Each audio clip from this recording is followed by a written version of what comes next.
الحمد لوليه والصلاة على نبيه وعلى آله وأصحابه المتأدبين بأدابه.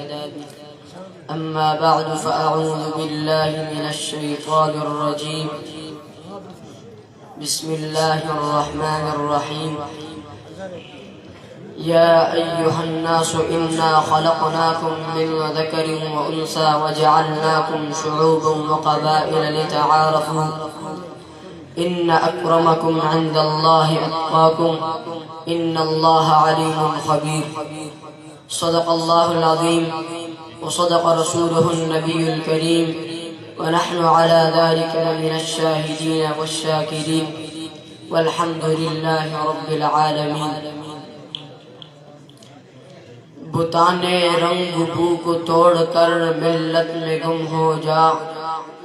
بتانے رنگ بو کو توڑ کر ملت میں گم ہو جا. نہ تورانی رہے باقی نہ ایرانی نہ افغانی.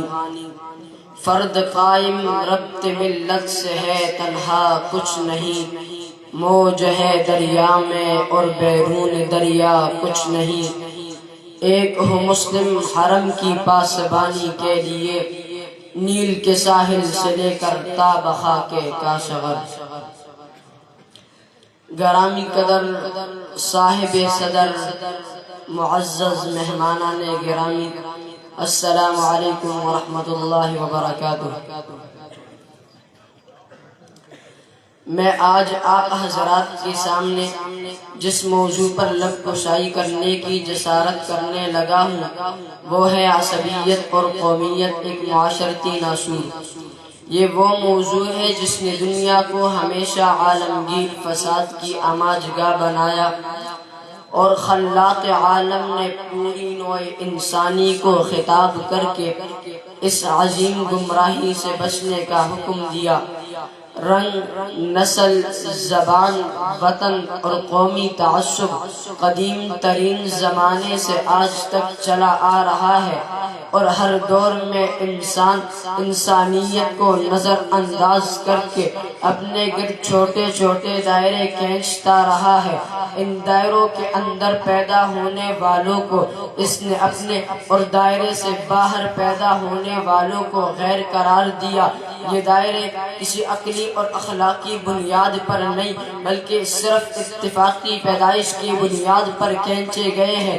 کہیں ان کی بنیاد ایک خاندان، قبیلے یا نسل میں پیدا ہونا ہے اور کہیں ایک جغرافیائی خطے میں یا ایک خاص رنگ والی قوم یا ایک خاص زبان والی قوم میں پیدا ہونا ہے. کفریہ طاقتوں نے مسلمانوں کی عظیم ملت واحدہ کو ملک و وطن، رنگ و زبان، نسل و قبائل کے مختلف ٹکڑوں میں تقسیم کر کے ان کو باہم لڑوا دیا. اسپین سے مسلمانوں کا تقریباً 1000 سالہ اقتدار اسی آپس کی پھوٹ کی نظر ہوا. ترکی خلافت عثمانیہ اسی ٹکراؤ کے نتیجے میں پارا پارا ہوئی. سقوط مشرقی پاکستان کے المناک سانحے کے لیے بھارت نے اسی وطنی اور لسانیت و قومیت کو اعلیٰ کار بنایا. عرب ممالک تو عربی قومیت کے فریب سے اس کے تلخ و سنگین تجربات کے بعد کسی حد تک نکل بھی گئے. بنگلہ دیش بھی بنگالی قومیت کے تباہ کاریوں سے نڈال ہو کر مسلم امت کی طرف واپس آ رہا ہے. لیکن پاکستان اور خصوصاً کراچی اور اندرون سندھ میں لسانی اور وطنی عصبیت کے نئے بت تراشنے کی کوشش کی گئی جن کا مقصود مسلمانوں کی ملت واحدہ کو پھر پارا پارا کرنا ہے. لسانی اور وطنی عصبیت نے اتنا اندھا کر دیا ہے کہ مشرقی پاکستان کی طرح اب پھر بائی بائی کا گلا کاٹنے کے در پہ ہے. نسلی برتری کے کرشمے اور نازی جرمنی کا فلسفہ نسلیت اگر نگاہ میں رکھا جائے تو بآسانی یہ اندازہ کیا جا سکتا ہے کہ یہ کتنا بڑا معاشرتی ناسور اور کتنی عظیم اور تباہ کن برائی ہے جس کی اصلاح کے لیے قرآن کریم کو اعلان کرنا پڑا. یا ایھا الناس انا خلقناکم من ذکر وانثى وجعلناکم شعوبا وقبائل لتعارفوا ان اکرمکم عند اللہ اتقاکم۔ اس آیت میں ایک جامع تعلیم انسانی مساوات کی ہے کہ کوئی انسان دوسرے کو کمزور نہ سمجھے، نسب خاندان وغیرہ کی بنا پر کوئی فخر نہ کرے، اور اللہ نے جو خاندان قبائل میں مال و دولت کا فرق رکھا ہے وہ تفاخر کے لیے نہیں بلکہ تعارف کے لیے ہے۔ یہ آیت فتح مکہ کے موقع پر اس وقت نازل ہوئی جب امام الانبیاء صلی اللہ علیہ وسلم نے حضرت بلال حبشی رضی اللہ تعالیٰ عنہ کو اذان کا حکم دیا، تو قریش مکہ جو ابھی مسلمان نہ ہوئے تھے ان میں سے ایک نے کہا کہ اللہ کا شکر ہے کہ میرے والد پہلے فوت ہو گئے، ان کو یہ روز بد نہ دیکھنا پڑا۔ اور حارث ابن ہشام نے کہا کہ کیا محمد صلی اللہ علیہ وسلم کو نعوذ باللہ اس کالے کا لوٹے کے سوا اور کوئی آدمی نہیں ملا جو مسجد حرام میں آزان دے؟ تو رب ذوالجلال نے وضاحت فرما دی کہ فخر و عزت کی چیز در حقیقت ایمان اور تقوی ہے جس سے تم لوگ خالی ہو، اور بلال آراستہ ہے اس لیے وہ تم سب سے افضل و اشرف ہے۔ ارباب علم و دانش سمجھ لیجئے کہ وطنی قومیت، لسانی قومیت، نسلی قومیت، قبائلی قومیت، یہ تمام وہ بت ہیں جن کو رسول اللہ صلی اللہ علیہ وسلم نے اپنے قدم مبارک سے کچلا تھا۔ اگر قرآن میں عصبیت اور قومیت کی کوئی بنیاد ہوتی تو قرآن یہ اعلان نہ کرتا انما المؤمنون اخوہ، مسلمان تو آپس میں بائی بائی ہے۔ قرآن کریم نے دنیا میں صرف دو قومیں بلائی ہے، تیسری قوم کوئی نہیں۔ هو الذی خلقکم فمنکم کافر ومنکم مؤمن، ایک قوم کافر ہے اور ایک مومن ہے، اور الکفر ملت واحدہ، کفر پورا کا پورا ایک ملت ہے، چاہے وہ یہودی ہو، عیسائی ہو، ہندو، مشرک، بدھ مت، کمیونسٹ یا سوشلسٹ ہو، یہ سب ایک ملت ہے۔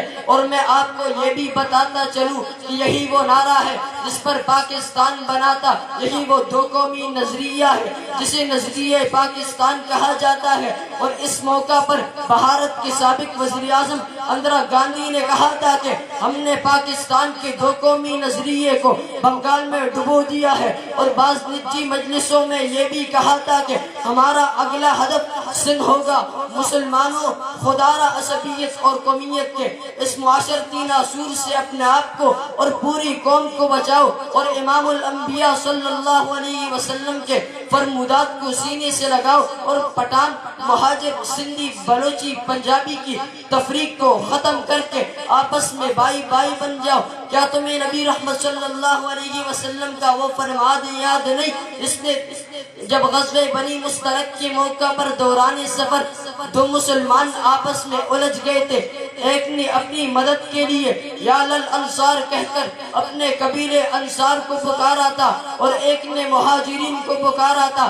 جب ان کی یہ آواز امام الانبیاء صلی اللہ علیہ وسلم کے کان مبارک میں پہنچی تو آپ نے فرمایا ما بال دعو الجاہلیہ، یہ جاہلیت کے الفاظ کیوں پکارے جا رہے ہیں؟ لوگوں نے واقعہ بتلایا تو آپ نے فرمایا دعوها فإنها منتنة، چھوڑ دو ان متعصبانہ اور گروہ بندیوں کے الفاظ کو، کیونکہ ان میں جاہلیت اور کفر کی بدبو ہے۔ میرے آقا صلی اللہ علیہ وسلم نے حجۃ الوداع میں بڑی دل سوزی سے یہ وصیت نہیں فرمائی تھی لا ترجعوا بعدی کفارا یضرب بعضکم رقاب بعض، میرے بعد تم کافر نہ ہو جانا کہ آپس میں ایک دوسرے کا گلا کاٹنے لگو۔ کیا میرے آقا صلی اللہ علیہ وسلم نے فتح مکہ کے روز عبداللہ بن عمر رضی اللہ تعالی عنہ کے روایت کے مطابق طواف سے فارغ ہو کر یہ خطبہ ارشاد نہیں فرمایا تھا الحمدللہ الذی اذهب عنکم عصبیت الجاہلیت وتکبرها الناس رجلان بر تقی کریم علی اللہ وفاجر شقی حین علی اللہ ثم تلا یا ایہا الناس انا خلقناکم من ذکر وانثى وجعلناکم شعوبا وقبائل لتعارفوا ان اکرمکم عند اللہ اتقاکم ان اللہ علیم خبیر۔ شکر ہے اللہ کا جس نے فخر جاہلیت کو اور اس کے تکبر کو تم سے دور کر دیا ہے۔ اب تمام انسانوں کی صرف دو قسمیں ہیں، ایک نیک اور متقی، وہ اللہ کے نزدیک شریف اور محترم ہے، اور دوسرا فاجر و شقی، وہ اللہ کے نزدیک ذلیل و حقیر ہے۔ کیا میرے آقا صلی اللہ علیہ وسلم نے نہیں فرمایا تھا اذا التقى المسلمان بسيفيهما فقتل احدهما صاحبه فالقاتل والمقتول في النار؟ کہ اب جن گناؤنی عصبیتوں کا سور پھونکا جا رہا ہے ان کے بارے میں میرے آقا صلی اللہ علیہ وسلم نے نہیں فرمایا تھا لیس منا من دعا الى عصبیہ ولیس منا من قاتل على عصبیہ ولیس منا من مات على عصبیہ۔ وہ شخص ہم میں سے نہیں جو عصبیت کی طرف بلائے اور جو عصبیت کی بنا پر لڑے اور جس کی موت عصبیت پر آئے۔ کیا تمہیں میرے آقا صلی اللہ علیہ وسلم کا فرمان المسلم اخو المسلم، مسلمان مسلمان کا بھائی ہے، یاد نہیں؟ جس نے توڑی ہے عرصے میں مشرق و مغرب، شمال و جنوب، کالے گورے، امیر و غریب، عرب و عجم کے بے شمار افراد کو ایک ہی لڑی میں پرو دیا، اور دیکھتی ہی دیکھتے مسلمان دنیا کی سب سے بڑی طاقت بن گئے۔ اٹھ اثر نو دہر کے حالات بدل ڈال، تدبیر سے تقدیر کے دن رات بدل ڈال، کالا ہو کہ گورا ہو سبھی بندے ہیں اس کے، اس قومیت بے جا کی روایات بدل ڈال۔ مزدور کو دو وقت کی روٹی نہیں ملتی، اس بندے مجبور کی اوقات بدل ڈال۔ میدان میں آ چھوڑ کے تسبیح مصلی، کچھ دیر کے لیے طرز عبادات بدل ڈال، کچھ دیر کے لیے طرز عبادات بدل ڈال۔ وما علینا الا البلاغ۔